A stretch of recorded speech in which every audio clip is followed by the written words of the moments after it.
Unseen Symphony. In the heart of New York City lived a young woman named Clara. Despite being born deaf, Clara was a prodigious piano player. Her fingers danced over the keys like graceful ballet dancers, and her face mirrored the emotions she tried to convey through her music. Yet, Clara was gripped by an insidious sadness, a cloak of depression that never quite left her. She was engulfed in a silent world, disconnected from the very music she played and the applause it garnered.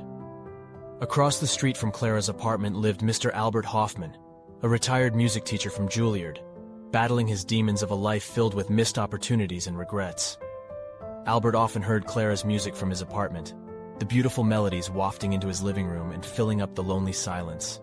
Intrigued by her talent, he began to watch her performances from his window, captivated by her expressions that told tales beyond words.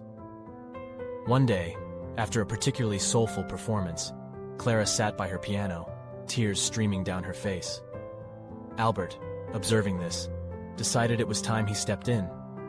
Armed with a notebook filled with his life's learnings and a heart brimming with empathy, he knocked on Clara's door. Clara was taken aback by the old man at her door, holding out a notebook that said, "Music isn't just sound, it's emotion, connection, life."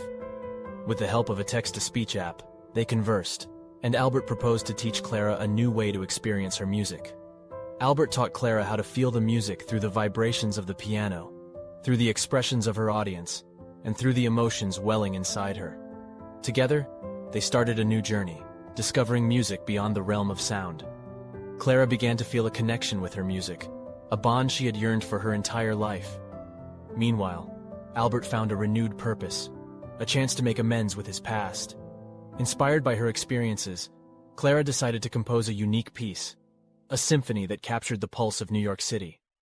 It was a symphony of early morning hustles, of hushed midnight dreams, of love blooming in Central Park, and farewells at the Grand Central Station.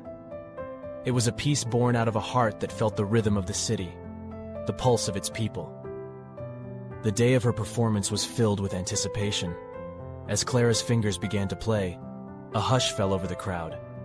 The music wasn't just heard, but felt in the very air, stirring hearts and leaving no dry eye in the house. They felt the rush of the morning, the peace of the midnight, the love, and the goodbyes. They felt New York City.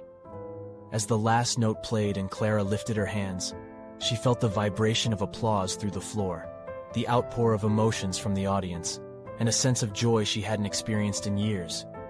She realized she didn't play for others to hear, but for herself, and others to feel. Unseen Symphony became a sensation, uniting people beyond barriers of language and hearing. Clara, the girl in a silent world, made the world feel her music, while Albert, the retired music teacher, learned it's never too late for second chances. And thus, in the heart of New York City, two souls battled their depression, found their purposes, and crafted an unseen symphony, a melody of hope, connection, and life. News of the Unseen Symphony spread like wildfire, not just throughout New York, but across the globe. Clara's music transcended borders, resonated with different cultures, languages, and people of all walks of life. They called her the Silent Maestro, a beacon of light who turned her disability into a canvas of human emotion, compassion, and unity. Albert, seeing the transformation in Clara, found his own darkness lifting. He felt an unfamiliar sense of peace and happiness. He had not only helped Clara reconnect with her music and her world, but he had also found redemption from his regrets. He realized that while he couldn't change his past, he could certainly shape his present and future. With newfound fame came new opportunities for Clara. She was invited to perform at prestigious venues worldwide, the Royal Albert Hall in London, the Sydney Opera House, even the illustrious Carnegie Hall back home.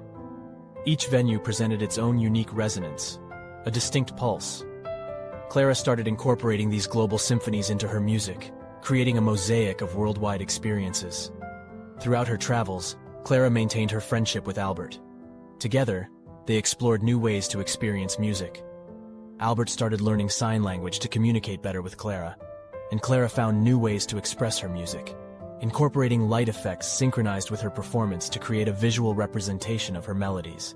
Her performances became a symbol of inclusivity and accessibility in music, She inspired a new trend where music concerts started including visual and sensory components, allowing individuals with hearing impairments to experience and enjoy music like never before. Clara and Albert's journey began to change societal attitudes towards disability and mental health. They demonstrated that our challenges don't define us. Instead, they can shape us into stronger individuals, capable of making a difference. Clara found her purpose, not just in creating music, but in reshaping the world's perspective on music and disability. She realized that she wasn't just a piano player in a silent world. She was a composer of life's symphony, a beacon of hope and resilience. Albert, on the other hand, found peace and redemption in his twilight years. He had made a difference, changed a life, and through that, he had changed his own. He learned that it was never too late for second chances, for new beginnings. In the end, Clara and Albert not only created an unseen symphony, but they also orchestrated a symphony of life, a composition of empathy, resilience, redemption, and above all, hope. They had overcome the deafening silence and the numbing melancholy, and in the process, they had discovered a world where music wasn't just heard, it was felt, it was lived. And in that world, they found their harmony, their symphony.